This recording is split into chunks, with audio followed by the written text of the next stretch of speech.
गुरुर्ब्रह्मा गुरुर्विष्णू गुरुर्देवो महेश्वरः गुरुर्साक्षात् परब्रह्म तस्मै श्री गुरुवे नमः।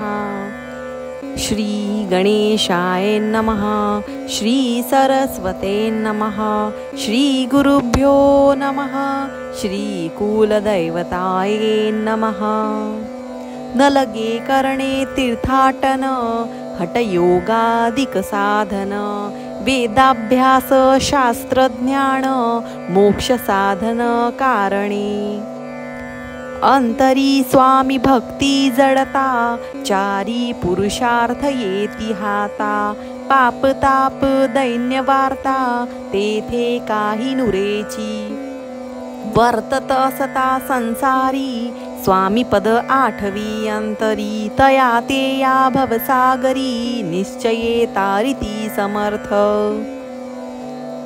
सर्व कामना पुरवोन अंती दाविती सूरभुवन जे नर करीती नामस्मरण ते मुक्त याच देही मंगळ वेडे ग्रामात राहत असता श्री समर्थ ग्रामवासी जनसमस्त वेडा म्हणती तयांसी आपुली भावी प्रख्याती हे नसेची जयाच्या चित्ती स्वेच्छे वर्तन करीती काही न जाणती जनवार्ता कोणासी भाषण न करीती कवणाचे गृहान जाती दृष्टोत्तरे जनताडिती तरी क्रोध नयेची शीतोष्णाची भीती नसेशी ज्यांच्या चित्ती सदा अरण्यात वसती एकांतस्थळी समर्थ सुख दुःख समान सदा तृप्त असे मन लोकवस्ती आणि वन दोन्ही जयासारखी परमेश्वर रूपयती ऐसे ज्यांच्या वाटे चित्ती ते करिता स्वामी भक्ती जन हासती तया ते यावेळी मंगळ वेड्यात बसप्पा तेली राहत दारिद्र्ये पिडिला बहुत दीन स्थिती तयाची बसप्पा व्यवसाय करी पुरे न पडे त्या माझारी 18 विश्वे दारिद्र्य घरी पोट भाकरी मिळेना तो एके दिनी फिरत फिरत सहज वना माझी जात तो देखिले श्री समर्थ दिगंबर यतिराज कंटकशय्या करोन तियेवरी केले शयन ऐसे नवल देखोन लोटांगण घालितसे अंतरी पटली खून यती ईश्वरांश पूर्ण म्हणूनी सुखे शयन कंटकशय्येवरी केले अष्टभावे दाटोनी माथा ठेवी श्रीचरणी म्हणे कृपा कटाक्षे करोणी दासाकडे पहावे स्वामी चरणांचा स्पर्श होता ज्ञानी झाला तो तत्वता करजोडोनी यास्तविता झाला बहुत प्रकारे सकल ब्रह्मांड नायका कृपाघणा भक्त पालका पापताप आणि दैन्यहारका विश्वपते जगद्गुरु पाहुनिया प्रेमळ भक्ती अंतरी संतोषले यती वरदहस्त ठेविती तत्काळ मस्तकी तयाचे बसप्पाचे चरणी मन जडले तै पासोनी राहू लागला निशिदिनी स्वामीसी सानिध्य आनंदे जिकडे जातील समर्थ तिकडे आपणही जात ऐसे पाहुनी हासत कुटिल जनतया ते वेड्याच्या नादी लागला संसार याने सोडिला घरदार विसरला वेडा झाला निश्चये मग बसप्पाची कांता ऐकुनिया ऐशी वार्ता करीतसे आकांता म्हणे घर बुडाले. आधीच आम्ही निर्धन परी मोल मजुरी करोन करीत होतो उपजीवन आता काय करावे. बसप्पा येता गृहासी दृष्टोत्तरे बोले त्यासी म्हणे सोडिले संसारासी वेड काय लागले.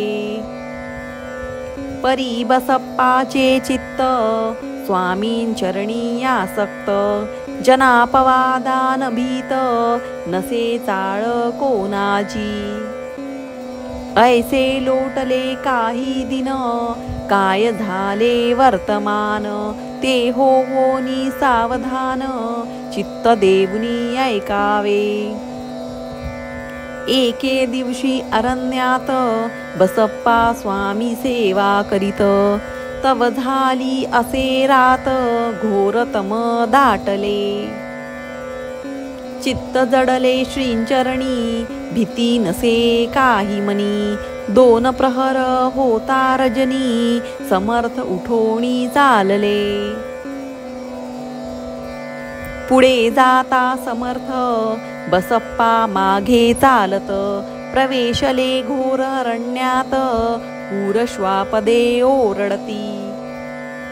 आधीच रात्र अंधारी वृक्ष दाटले नानापरी मार्ग न दिसे त्या माझारी चरणी रुतती कंटक.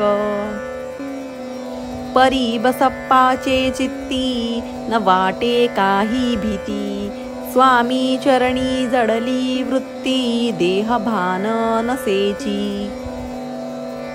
तो समर्थे केले नवल प्रगट झाले असंख्य व्याल भूभाग व्यापिला सकड तेजे अग्नी समान. पादस्पर्श सर्पा झाला बसप्पा भाणावरी आला अप्रिमित देखिला सर्प समूह चोहीकडे. वृक्षशाखा अवलोकित तो सर्पमय दिसत मागे पुढे पाहात तो दिसत सर्पमय. पाहोनिया ऐशी परी भयभीत झाला अंतरी तो तयासी मधुरोत्तरी समर्थ काय बोलले. भिऊ नको या समयी जितुके पाहिजे तितुके घेई न करी अनुमान काही दैव तुझे उदेले. ऐसे बोलता समर्थ बसप्पा भय सोडुनी तत्वरित करी घेवोनी अंगवस्त्र टाकीत एका सर्पावरी. गुंडाळोनी सर्पात्वरित सत्वर उचलोनी घेत तव सर्प झाले गुप्त तेजही नष्ट दाहले. तेथोनिया निघाले सत्वर ग्रामा माझी आले बसप्पा सहित बैसले समर्थ एका देऊळी. तेथे आपुले अंगवस्त्र बसप्पा सोडूनी पाहात तव त्यात सुवर्ण दिसत सर्प गुप्त झाला. ऐसे नवल देखोनी चकित झाला अंतकरणी माथा ठेवी स्वामींचरणी प्रेमाश्रू नयनी वाहती. त्यासी बोलती यतीश्वर घरी जाव त्या सत्वर सुखे करावा संसार धारा पुत्रा पोशिजे. आनंदोणी मानसी बसप्पा गेला गृहासी वर्तमान सांगता कांतेसी तेही अंतरी सुखावे. कृपा होता समर्थाची वार्ता नुरेची दैन्याची याविषयी ही बसप्पाची गोष्ट साक्ष देतसे. असा तो बसप्पा भक्त संसार सुख उपभोगित रात्रंदिन श्री स्वामी समर्थ मंत्र जपे अत्यादरे पाप ताप आणि दैन्य ज्यांचे दर्शने निरसोन जायते पदरात्रंदिन प्रेमे विष्णू शंकर ध्याती. पुढे कथा सुंदर स्वामी सुताचे चरित्र मन करोनिया स्थिर सादर होऊनी ऐकावे. इति श्री स्वामी चरित्रामृत नाना प्रकृत कथा संमत सदा भाविक परिसुत पंचदोषाध्याय गोडहा. श्री स्वामी चरणार्पण नमस्तु. श्रीरस्तु शुभं भवतु.